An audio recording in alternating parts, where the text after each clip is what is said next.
So we have a Samsung range, and the large burner, it's a dual burner, was not working, so we're gonna replace it.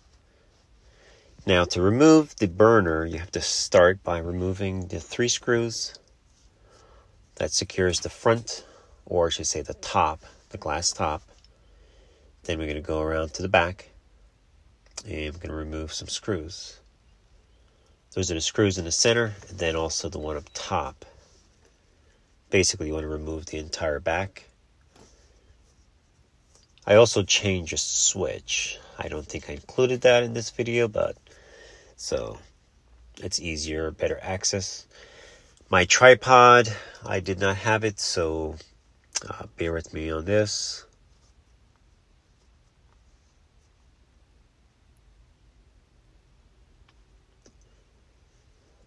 So you do have those connectors.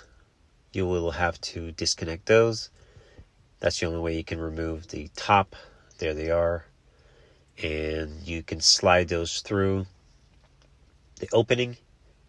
And then you pretty much just lift the top and pull. You do have a ground strap, that green. Make sure you remove the green ground strap. There it is. And now you can pull the top forward. And you can flip it.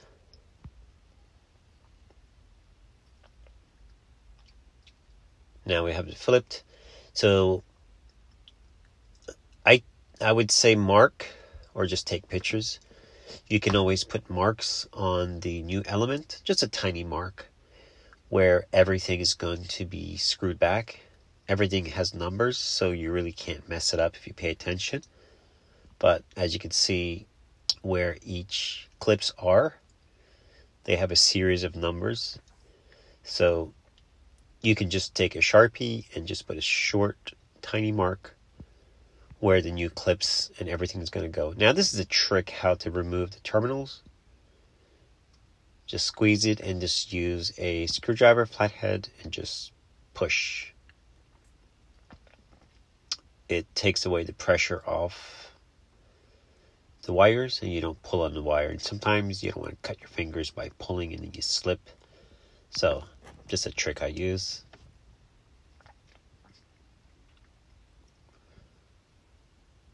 Like I was saying, you can always put a mark just to show where everything was, and it goes right back together. These have clips, spring, and one was a pain.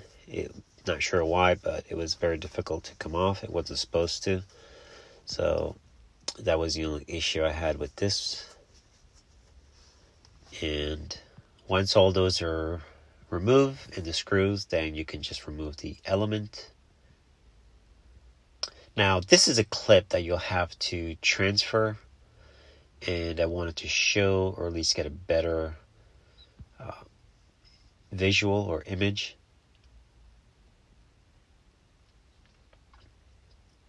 And then it snaps into, and of course you can make a mark of where that clip was so that everything goes back in order as before. As you can see, the point or the other side of that clip snaps into a corresponding hole.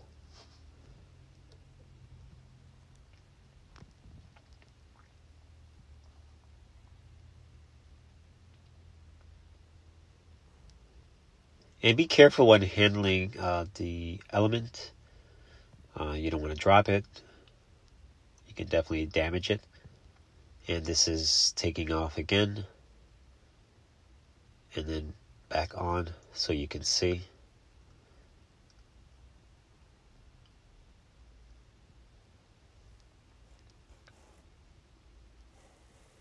And you put it back to the same number.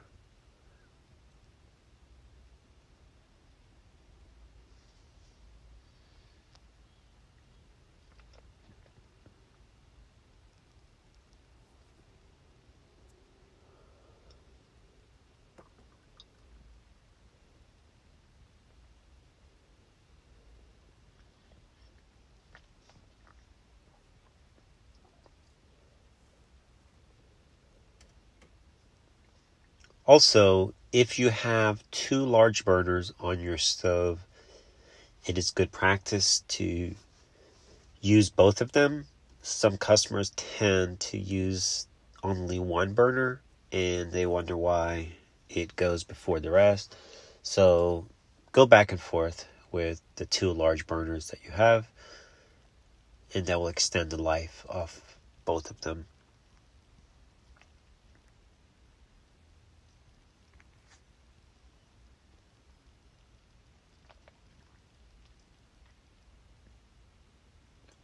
I think this was the bad one, and you can see the damage in that corner.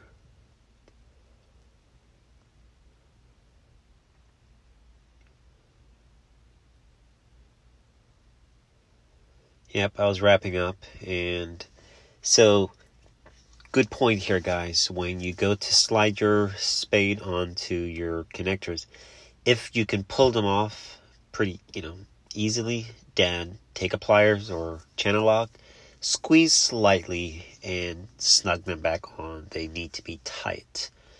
I did have a little problem with those. They were smaller. Apparently some variation on those elements, so double check your model numbers as well. But I was able to widen those spade, and everything fit just fine. But in the event that you can't get yours on, just use a flathead screwdriver and just spread them slightly, and everything works. Everything was the same. Everything worked just fine. So we're done wrapping up right now. So we're going to be flipping this thing back over and turning it on. All right. Thanks for watching.